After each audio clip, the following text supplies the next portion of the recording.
booktube, welcome to my channel. This is my first booktube video, which will be part 1 of my September wrap-up. This is going to feature all the physical books and ebooks that I read this month. I am separating audiobooks because I listened to a lot this month and this video would be going on forever. The first book that I have to show you is actually what I started my reading month off with, and that is Where the Crawdads Sing by Delia Owens. This was big back in like 2017, 2018 when it was selected for Reese Witherspoon's adult book club, which she runs on Instagram. And since then it has spread like wildfire. I don't know anyone who hasn't read this book. It starts out in the 1950s where we follow Kaya, who is a young girl who has essentially been abandoned by her whole family and is left to fend for herself in their marshland home, which is in a very small rural community along the North Carolina coast. And we follow her through the next like 20 years of her life as she grows up. Simultaneously, we're told the story of a body that is discovered in 1969, which belongs to Chase Andrews, who was this town's like football hotshot who never really left. And Kaya has become a kind of folkloric character in this town who's referred to as the Marsh Girl and instantly becomes implicated in his murder. But the question remains, does Kaya have anything to do with this? And this was really interesting because it was a historical fiction, not to romanticize the time period, but simply because elements of this story just necessitated the time period. The story was old enough that you needed to have, you know, rural communities that were still on their own. Certain social services weren't as intravenous, but also modern enough that there were elements that we can relate to in today's society and in talks of like environmentalism and also social commentary on small towns like this. So that was just a really interesting concept that worked so well with this book. But what I really loved about this was Delia Owens' writing style. I felt so connected to both the community but also the wildlife and nature of this book because both were so well developed by the author. I felt like the characters in the community were people that I knew. They were so well rounded, even as side characters, and the town itself kind of takes a life of its own in this work. Also, the descriptions of the wildlife that is so important to Kaya is so lushly described in this. It was just beautiful, and that was such an amazing feeling leaving this book and feeling like all the elements writing-wise just flowed so well together. I will say that there were some slow parts. This is definitely a bit of a slower read. I don't think it was too noticeable until a certain section in the last third of the book that felt a little like filler content. It just was dragging on for way too long. That kind of dampened this for me, but I really enjoyed this and gave it 4 out of 5 stars and would highly recommend. The next book that I have to show you guys is Chess Story by Stefan Zweig, translated from the German by Joel Rotenberg, with an introduction by Peter Gay. This was my third of Zweig's works, my second of his novellas, and I actually read the first half of this in the original German back in February or March for one of my classes, and I enjoyed the writing, but couldn't really get into and focus on the story in that because we were analyzing a very specific theme in this. I feel like this kind of suffered from the fact that I had already read Amok back in 2019 because there are very similar elements to this. They both take place on ships where a character is narrating his life story or a moment in his life story to our main narrator, and they're both sailing to South American countries. So is this like a Zweigian novella plot device or something? Like, what is that? There is much more to Chess Story though. This follows a man who is aboard a ship who he is a bit of a casual chess fan, but finds out that there is a world-renowned chess player named Chintovic on board and decides to challenge him along with some other chess fans to do these little mini chess games in almost a like tournament of sorts.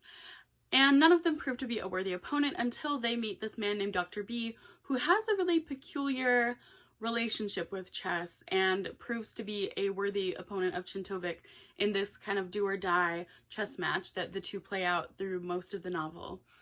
And while I did enjoy this in terms of Zweig's writing style. I don't think that it overall serves its purpose. It's supposed to be an allegory for Nazism versus humanism, and Zweig's belief that Nazism was not going to be defeated in Europe, and this was a big fear of his, that Hitler was going to win World War II. It is actually why he committed suicide, because he was not confident that the Nazis were going to lose, and he could not fathom a Europe where something like the Nazis could exist, and certainly where they could be in charge. So there's a lot of historical context to this book, but I feel like it is a very weakly supported metaphor, or allegory per se, with the story that's provided here, especially with the game of chess being chosen and the characterizations behind the characters playing the chess match. It just didn't make that much sense to me. And yeah, I also feel like Zweig has this very elitist, almost self-indulgent writing style that really came through in this in a more annoying way than I expected with some of his previous works. So overall, I ended up giving this a 2 out of 5 stars.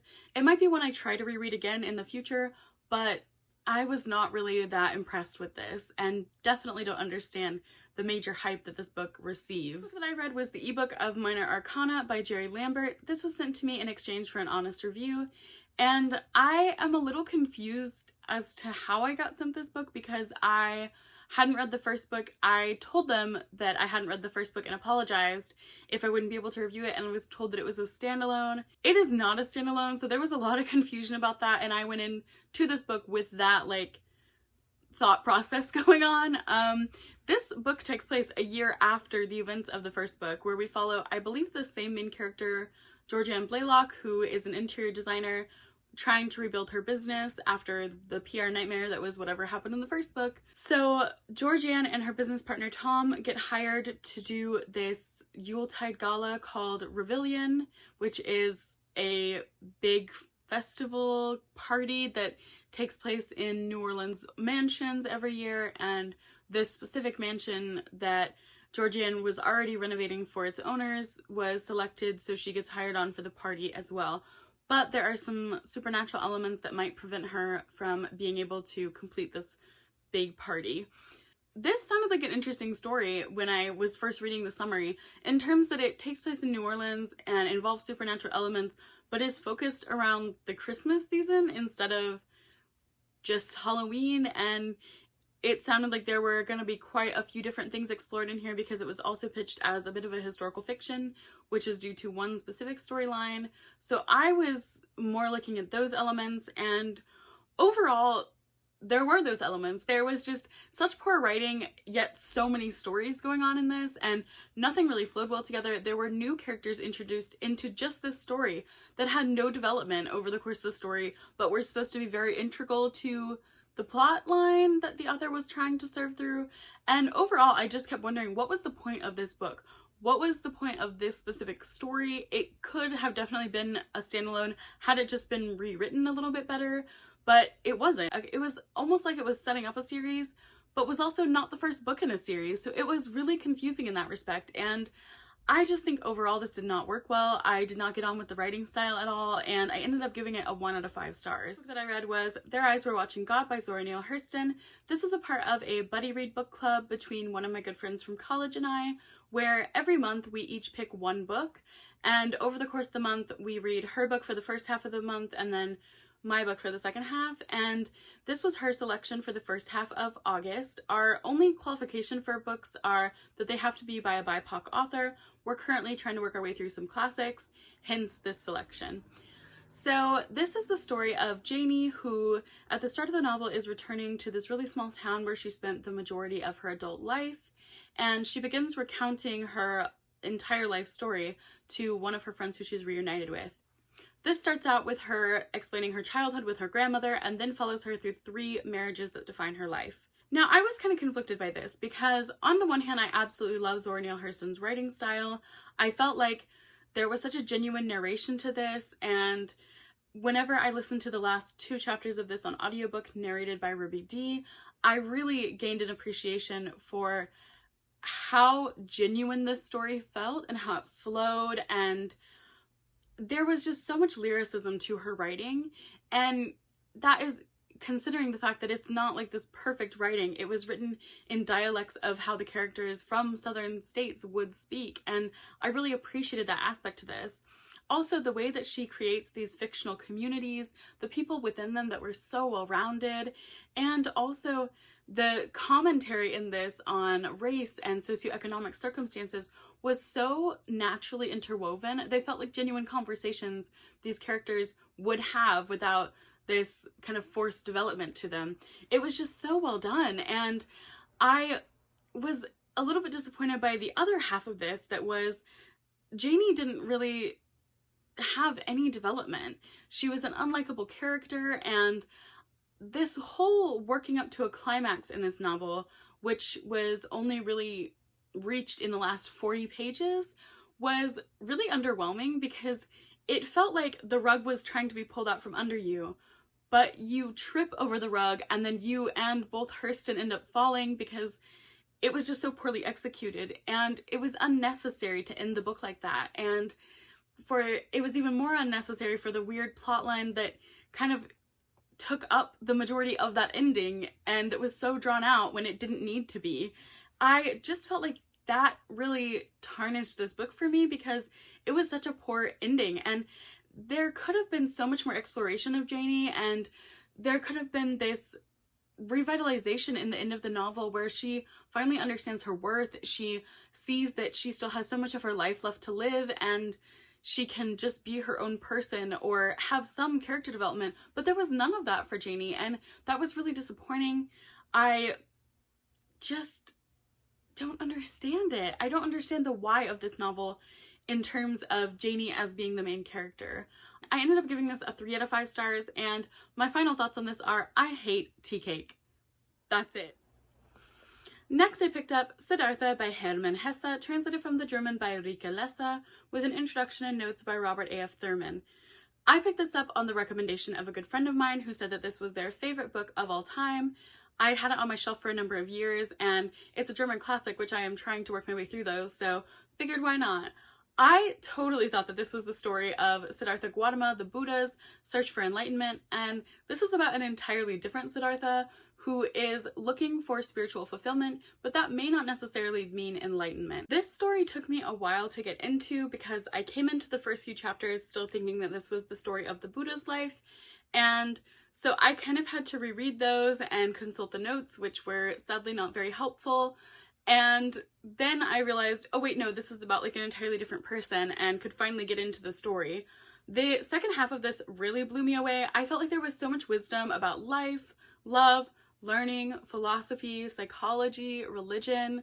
It was just so interesting, and this is a book where it definitely made its way into my favorites, but I feel like I will appreciate this more over the years, because I think that there is something to get out of this through each read and through each stage of your life.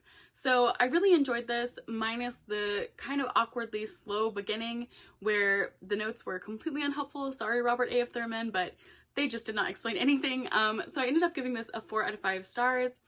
More of a 4.5, I guess, because yeah, there was just so much that I did end up taking away from this book and really enjoyed it. The final physical book that I completed in September was The Color Purple by Alice Walker.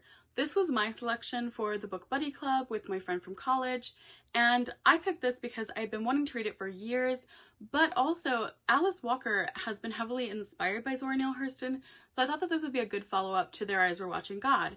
And it really was. This was a story that absolutely blew me away. So this is the story of 2 sisters. The older one is named Celie, and she had a pretty traumatic childhood and ends up becoming basically a child bride in the American South. In order to save her younger sister Nettie from a similar fate, she forces Nettie from their home and sends her to live with this pastor's family, where her and the pastor's family eventually become missionaries in Africa. And the story is told over decades, where these sisters are apart but spiritually still connected, and where eventually they start writing letters to each other. This bond between sisters was absolutely amazing, and I really had so much love for this novel because there was just so much depth to it, especially to the wide cast of characters that we meet along the way.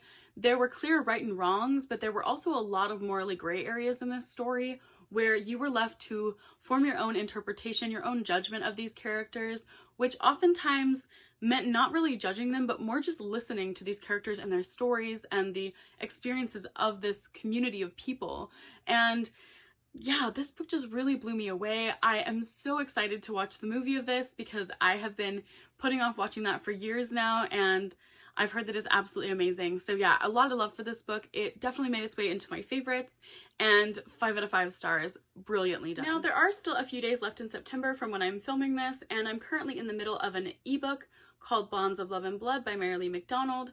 This was sent to me in exchange for an honest review, and I'm enjoying it so far. It's a short story collection that takes place basically all over the world and follows different types of relationships, whether this be romantic, friendship, familial, any variety that you can think of.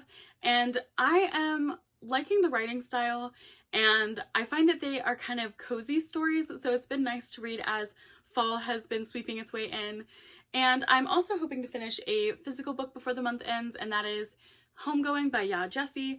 I have had this on my shelf since it came out, and Yaa Gyasi now has a second book that's come out that I'm even more interested in, but I have committed myself to finishing this before I pick that one up. Homegoing is the story of two half-sisters who are born in different villages in Ghana, completely unaware that the other exists.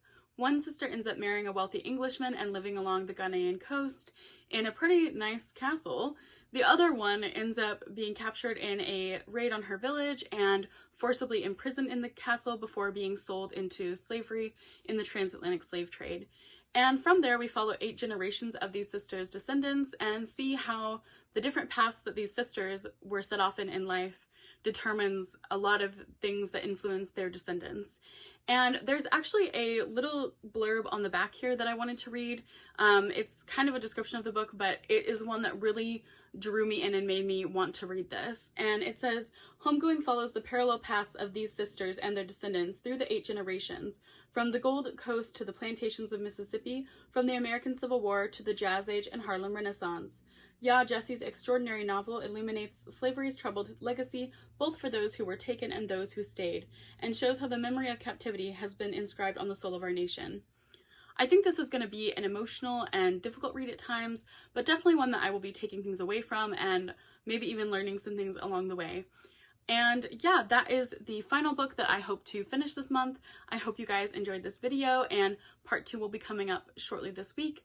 And yeah, thank you guys for watching. Bye, have a good day.